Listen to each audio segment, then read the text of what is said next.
Ang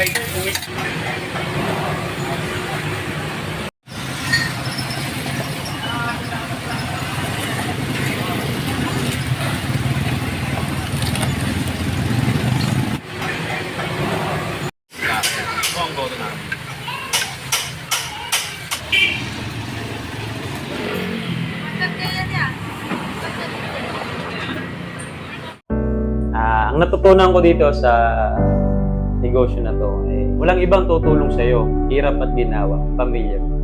Kaya salamat ako sa nanay ko, sa mga kapatid ko.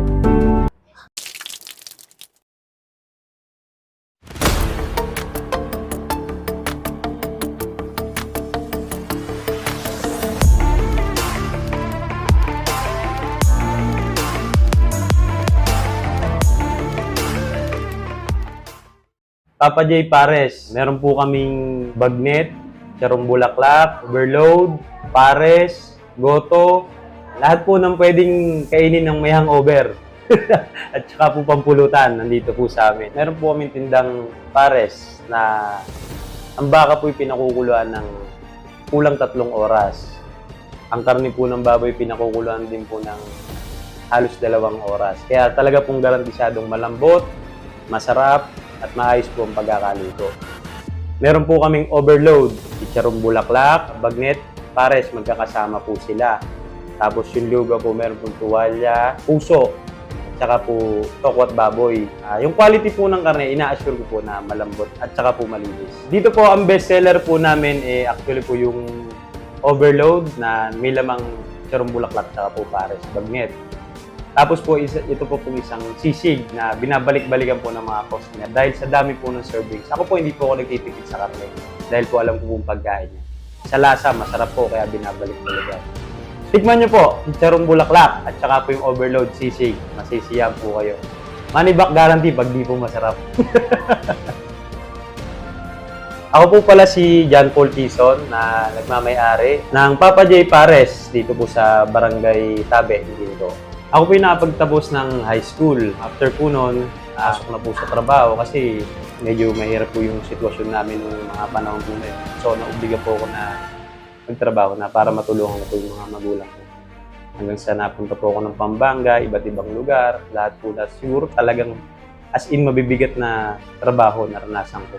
Tapos, nung nagkaroon po ako ng pagkakataon mapunta ng Balagtas, ayun po, nakapag-operate po ako sa minamahal kong alkalde, Mayor Junior. So far, 8 years na po ako sa kanya. Yun, doon po nagkaroon ng maayos na direksyon yung buhay ko.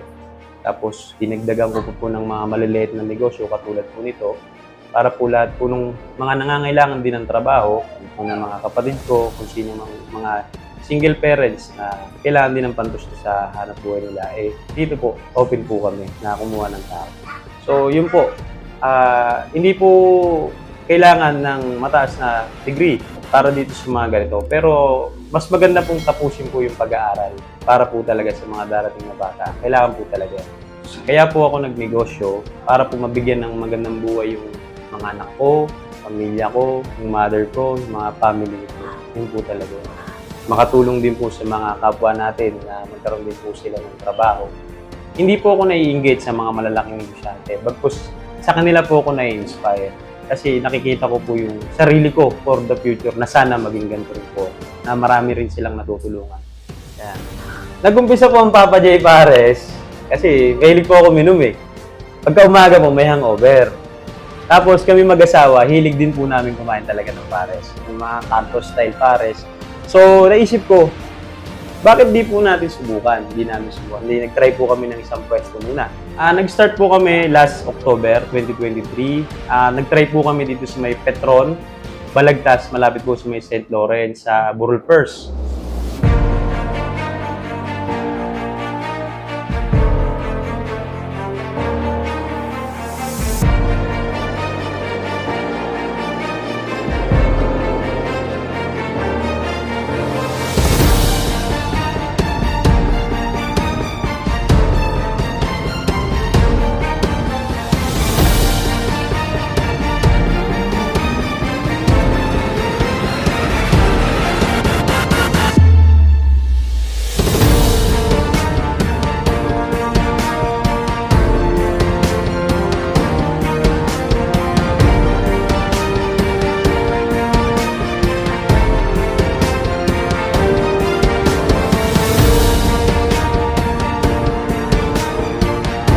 Tapos po, nakaipon.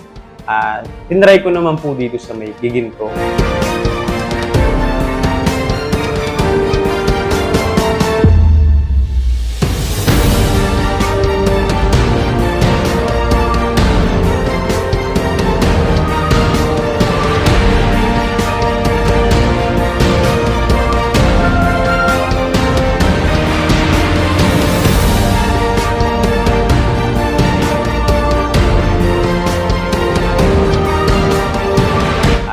Tinry ko naman po dito sa may Giginto kasi nakita ko po marami pong factory. Ngayon, yung presyo naman po namin pang masa lang po talaga. Affordable po para sa mga nagtatrabaho na minimum wage lang. Nag-start po ako, una po muna 5,000, bili po kami ng baka, bigas. Yun po, awa ng Diyos na lumago, napagbuti namin. Alam niyo po kaya ako po napili yung Papa J, yung pares. Kasi masarap po magluto masarap kumain Ang best seller po namin nagre-range lang po siya ng 100 pesos, 120 pagka po only rice. Ang sisig po namin worth 90 pesos pero marami na po yun. Meron po kaming bagnet, 80 pesos, bulaklak, 80 pesos. Tapos po yung pares po namin, napaka-affordable para po sa mga kababayan natin. Worth 55 pesos po, may kanin na po yan. Mami with rice, 45. Only soup, at saka po only taba. Meron po tayong nilalagay na taba. Ayan po. Meron din po kaming lugaw, special goto. Ang laman po niya yung puso, tuwalya, lumpia. Ayan po, di mawawala. Tapos nilagang itlog. Tapos po yung tokwat baboy. Worth 45 pesos po sa lugaw.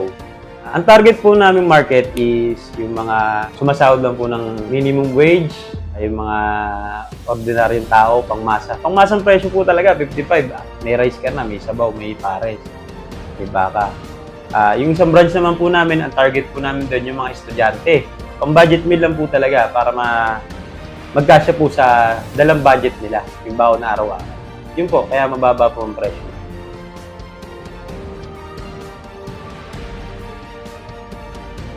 Isang payo lang po sa mga nasa food industry. Sarapan nyo, luto nyo.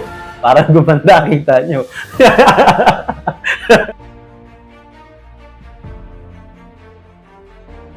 Mga pinagdaanan po namin pagsubok dito sa naumpisa namin negosyo. Unang-una po yung stress, yung pagod. Hindi lang po basta stress, emotional stress, yung pagod sa physical, financial, tapos yung kulang ka sa tulog, yung pagod ka na, kahit madaling araw, magluluto ka, ihahatid mo sa pwesto kasi may mga customer na naghihintay. Kahit na mga tutulog ka ng 12, gigising ka ng 2 a.m. Obligado kong magluto, magsaing. Ganyan po ko determinado kahit nahihirapan. Marami pa po, hindi ko lang po maiisa-isa. Kasi si Sir, binigla ako ng interview Ang natutunan ko dito sa negosyo na to yung pamilya. Walang ibang tutulong sa'yo, hirap at ginawa, pamilya mo. Kaya salamat ako sa nanay ko. Tapos sa mga kapatid ko. Kahit na minsan masakit ako magsalita. Dahil sa pagod, yan, nandiyan pa rin sila. Kaya salamat sa inyo. Mahal ko sa buhay. Sa mga gusto pong magnegosyo na katulad nito, isa lang po mapapayo, consistency. Kailangan po talaga hands-on kayo. Pag-igihan nyo pong mabuti. Consistency, tuloy-tuloy, may taas-baba man yan, okay lang yan. Subok na ng subok. Huwag nyo pong bibitawan yun. Sayang. Para sa akin po, pangarap ko po talaga makapag-achieve ng ganitong negosyo. Kaya kung sa ngayon, pakiramdam ko po successful na. Kasi natupad na po yung isang pangarap ko. Hindi naman po tungkol lagi sa kita. Ang importante na kapag-establish na po ng isang pangarap, natupad na yung isa. Sa mga solid customer po namin, maraming salamat po sa suporta ninyo. Maasahan nyo po na yung naumpisahan po namin dami at sarap ng pagkain, hindi mawawala. I-maintain po namin para po sa quality service and food products na. Sa mga tao pong suporta sa akin, unang-una sa pamilya ko, maraming salamat sa inyo. Hindi ko na po kayo isa-isahin. Pero alam ko rin, ramdam ko rin yung pagod ninyo para sa negosyo natin po. Maraming salamat sa mga taong sumusuporta.